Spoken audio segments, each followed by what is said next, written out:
Hello trophy hunters, welcome to another video. Today I'm doing something slightly different. I'm going to do a double feature because I've played two indie games that each took about 7 hours to complete. So I decided, let's make a double feature. First up is Squirrel with a Gun. I actually got this with the PlayStation Stars app. Since they're shutting that down now, I decided, well, I've got 2,500 stars, I may as well spend it on something besides store credit. And I'd heard this game was exactly what it sounds like. Stupid fun, basically. Why not? So obviously we are a squirrel. Out of all the fuzzy furry animals I've played as, I don't think I've ever played as a squirrel yet. We're inside some top secret lab where we're shown a giant gold acorn. And obviously we need that because we're a squirrel and acorns are our crack. And this room is just basically getting used to the controls, learning how to jump and throw things, etc. We swallow this giant acorn.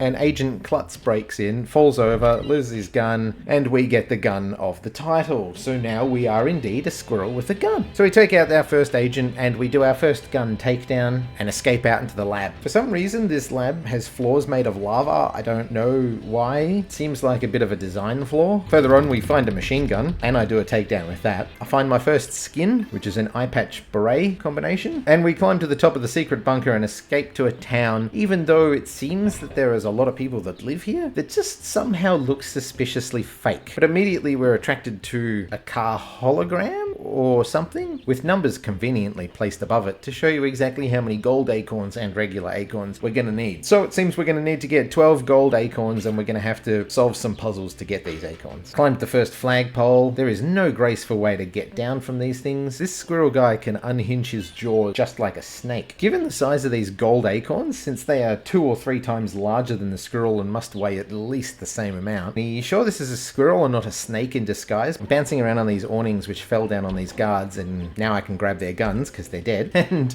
point the gun at this first citizen to hold them up and get another trophy, reach for the sky. And he drops nuts. So instead of gimme the cash, it's more gimme the nuts. Like, this other citizen thinks it's cute that I'm a squirrel carrying a gun the same size as me and won't leave me alone. Hey, this citizen's taking a picture of me. I don't think I gave consent for this, but we're just running around the town looking for these puzzles to solve. This guy has a minefield in his front yard, but he does have a shotgun as well. I found the bomb diffuser outfit that makes me immune to these mines, but I still get flung around like a rag doll. A tank turns up because the agents are still looking for me. Fires a shot at me. Technically he doesn't miss me, but he doesn't kill me either, and he pisses off to his bunker, which is the point of what we have to do. We have to get the car to get down to the bunker. I discover that of course bricks break windows. That's how you get through these things. This kitchen has fruit juice. Yeah, right, fruit juice. Technically you're not wrong. After jumping off this flagpole, I do a superhero landing instead of just falling flat on my face for another trophy. Now while this person's trying to take a picture of me, I jump on them, causing them to drop the phone so I can run off with it and get phone thief. Look at this poor guy. Is this his birthday? I don't know whether I should kill him or not. Alright, I finally got my 12th gold acorn. Now I can unlock the car for Joyride.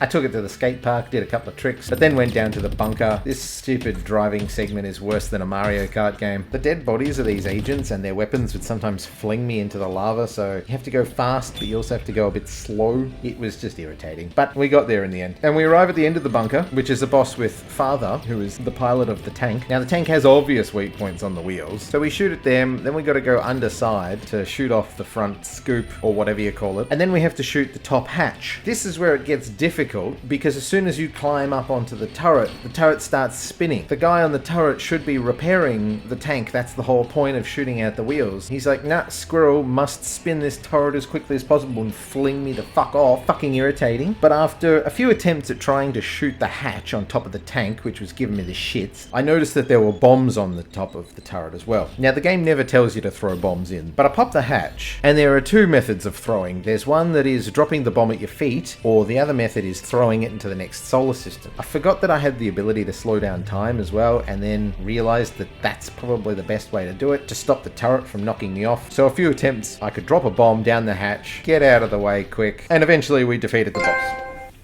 Now we're back out into the town. More of it has opened up. I'm not even sure where I had to go. I just assumed we were looking for more gold acorns. So that's what I did. So running around, I held up a few more people. I went and bothered a bride. This did not give me a gold acorn, which was odd. Then I found this place. I blew up the door to get in. Looks like it might be a frat house. Everyone's sort of passed out. So I jump on the pole and start dancing and sold myself out for more nuts. All these people love my dancing and they were shelling it out. Ooh yeah. Yeah, work it, slut. I wonder what my dad would say. They don't like it when I stop, but they stop paying me out, so you don't get these dance moves for free, guys. Wow, that's a strong window. That brick just bounced right off it. Climbed a cactus. You can even hear him complaining. Ouch. I come into this saloon and I get the 6-shooter weapon and have a big shootout with a bunch of agents. Then I shoot this guy's precious antique cans and he gives me a cowboy hat, which I really like. Something about pointing a gun at somebody wearing a cowboy hat just makes perfect sense. I found these footballers slash agents. One of these bright agents has a grenade launcher on him and running around, very helpful having an explosive weapon. I was rummaging around under this house and came up inside the toilet and that popped another trophy. Found a skin that turns me into a coral snake, so now I look like a dangerous snake. Hiss, hiss, motherfucker. The squirrel even moves like a snake. It changes his movement style. Even when sitting still, he sways back and forth like a snake. I like it. That's very clever. There's a trophy for getting 15 citizens to take a picture of me and holding up 20 citizens. So I was just letting them take pictures and then holding them up. I come over here and find the boat and water skis, which is what we needed to do to get to the next area. And I had plenty of acorns, so I unlocked Nautical Squirrel for getting the boat and traveled with the boat to the next area. I defeated 100 agents up on the embankment. That gave me yippee-ki-yay, mother nutter. Ha ha ha. And we emerge into the next area, which is just a giant water park. For some reason, the agents have put their tower base, I don't know what it is, in the middle of a water park. Currently, I'm one of those famous underwater breathing squirrels because I have no problem shooting at agents and breathing underwater. But I stuffed around here doing random stuff. I held up the last few citizens to get Crime Wave. Now to get into the tower, we have to unlock the 5 buttons around the area. The first one was pretty easy. I had to take some weights down into the bottom of the pool, drop them on the buttons, and then just jump off the diving board and activate the superhero landing. All these buttons need a superhero landing to activate. The second one, I grabbed a rocket launcher off these agents, blew up these rocks, and dropped underwater, find this giant anchor that is conveniently hovering above a button, blew it up, that's the second button. I've got all these inflatables around the area and it tells me that I can fill them with gas and get them to hover off the ground. I'm stuffing around and I eventually find helium canisters. There are 3 different colours, but we found them all. We attached them to the inflatables, climbed the inflatables. That allows me to get the last 3 buttons and open up the tower. Now inside the tower, there is the drone quadcopter, but I was still 5 acorns short. Of course I was. So I had to solve 5 more puzzles, went down some slides. God, this hurts my eyes. Oh God. But we got enough to unlock the quadcopter, and that gives us the flying squirrel trophy. Now we just take that drone up the tower, shooting all the guards. If you buzz them close enough with the rotors of the drone, you give them a haircut. I also found that just ramming them knocks them off their platforms and kills them. I picked up a sniper, got a takedown on that, and that unlocked the last takedown trophy, Action Button Hero, for taking down an agent with every type of weapon. And then at the top of the tower we have the final boss fight with Mother, who's in a helicopter. And this is far easier, you just aim for the glowing green weak spot, and we take them out. They flood this tower with lava. Now we know that this tower is above ground level because of the water park outside, but these agents seem to like to use it. But defeating Mother gives us anti-aircraft rodent trophy. So now we're back out in the town and just got to clean up the last couple of trophies. Now that the drone is unlockable, it still costs more gold acorns than I had, and I didn't feel like doing any more of the stupid puzzles, so I just went back to the tower, opened it up, grabbed the drone, instead of flying it straight up into the tower, flew it back out, buzzed a few more agents to get close shave, and then took it out into the town and buzzed all the citizens to get shavier. I had to encourage a few of the agents to shoot rockets at me, but when they do, all you have to do is jump on the rocket as it's flying towards you to get Flying Rocket Squirrel. Now the end credits involve you flying on your drone back through the original base that you broke out of to begin with, and you got to shoot all the credits as they appear, every single one of them. And the first time I did it, I missed 3 of them, so fuck this game. I had to redo it, but you can't just redo the end credits, you have to do the whole end boss fight against Mother again. It's even easier the second time, smashed it out, got street credits.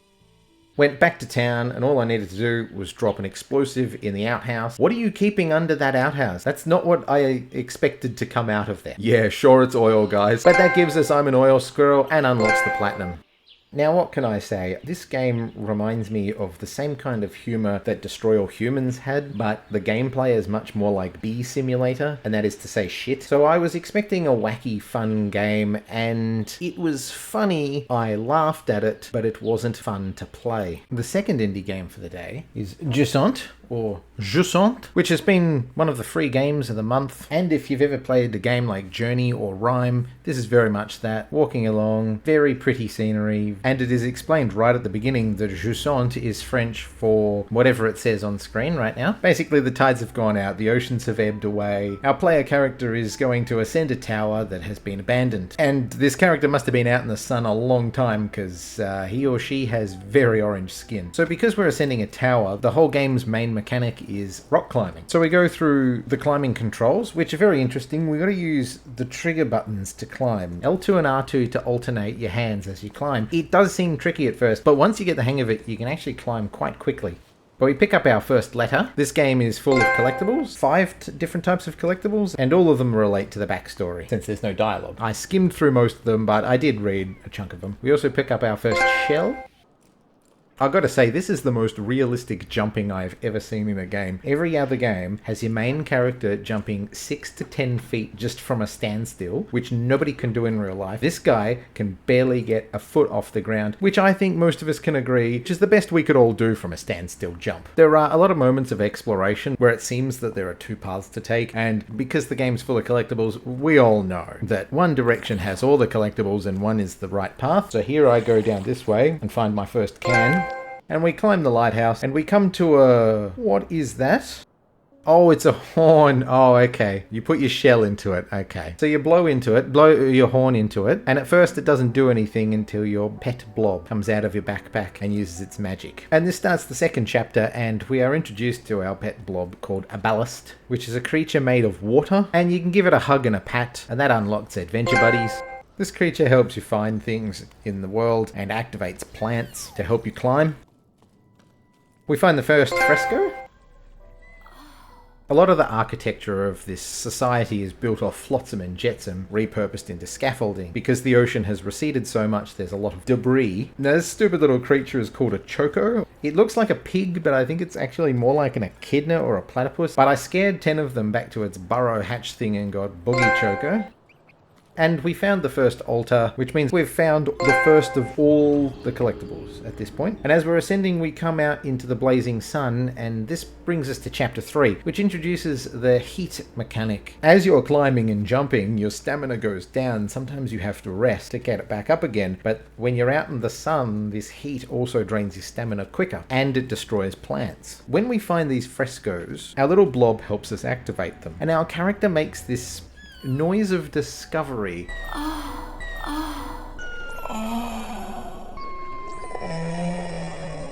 Now, I hugged my little blob 20 times to get restored connection. So as we're climbing up, we're introduced to pebbles, which are moving rocks. They're creatures of some sort. Even the main character loves this idea.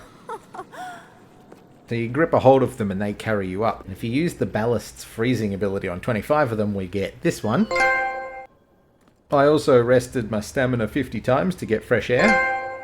And at the top of the tower, we found another horn, and this also seems to awaken a larger crab pebble creature. This is not the face you make when you see a creature like this, but he probably doesn't play too many FromSoft games either. But our big crab thing opens up a path that we can now ascend the tower from the inside to protect us from the sun. And we're introduced to sparks, which are another small glowy bug type creature, which help you jump higher. They sort of carry you a bit higher up so you can ascend a bit quicker. We come to this really good underground cavern with all these floating jellyfish. Can't remember if anything explains exactly what they are, but it looks cool.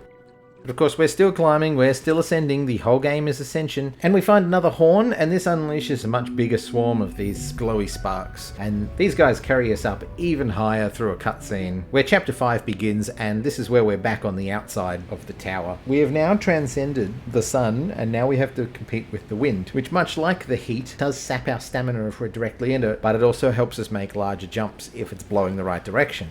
The wind hurts in places, but I just push through it because I'm impatient and let's just keep going. I find all the letters written by a character called Bianca, and get final ascent. And we make it to the very top for the final horn, and this summons a big flying whale. A little blob is actually a baby one of these. This is what we've been calling on the horn the whole time. So we hitch a ride, and I believe our goal is to unleash the rain. Since there's been a drought, everyone who has lived in this tower has long since left. The water has receded, and that is our purpose. Maybe the whales are rain gods? I'm not sure. So the whale flies us up even higher. This tower is still going. And of course, at the very top, it's all snowed in. The whale keeps flying until it freezes over and crashes. And this is where we start chapter 6. Syzygy. I love that word. Syzygy. We seem to have no problem with the snow, but our good boy does not. So we're going to give him a hug to unlock a faint glimmer. And then we've got to try warming up the big boy as well for awakened memory. But as we can see, the landscape is covered in all these frozen whales. We've got to climb this final tower. On the outside of the walls, there are constellations, and we've got to climb up the constellations to activate them. And some of these jumps, I didn't realize you could do double jumps on a diagonal, so I struggled a bit, but once we got started, it's very easy. I also unlocked Acrobat, since I've jumped over 200 times now, and about halfway up the tower, I also got Angel's Carabiner. Finally, at the top of the tower, we set off the final horn, which seems to wake up all the whales, and they all ascend to heaven. I don't know what they're doing. And the little baby blob goes with them, since he's also a whale. And as the whales all ascend to wherever, it starts raining. And that's the end of the game. That unlocks Water Piper. And as previously mentioned, this game's full of collectibles, and that's all I have left to do. So I go back to chapter select. I had 10 collectibles, a mix of everything that I had missed. So I went back to level 3, got the last letter that I needed. Level 4 had the last fresco that I missed, and the last can. And level 5 had the last shell I needed, conveniently located in the same room as the final altar. And that was the platinum. Jusant. I like this game. As I said earlier, it's very much one of those games that is a quiet, contemplative, no dialogue game. The music's great. The mechanics were really good for it. I enjoyed it. It was everything it needed to be. It took me about 6.5, 7 hours. And that's both of them. Squirrel with a gun, it's an idea they had that they said, yep, this is funny, this is silly, this is absurd, let's make a game of it. But they didn't really put much effort into the actual gameplay. Whereas Jusant feels like it was made with care. And both of their trophy lists are very easy. I call these games palate cleansers because they're short and sweet between the, say, bigger games that are out there. Anyway, tell me what you thought of these games, if you liked them or hated them. Give me suggestions for any other games you might have. But until then, happy hunting.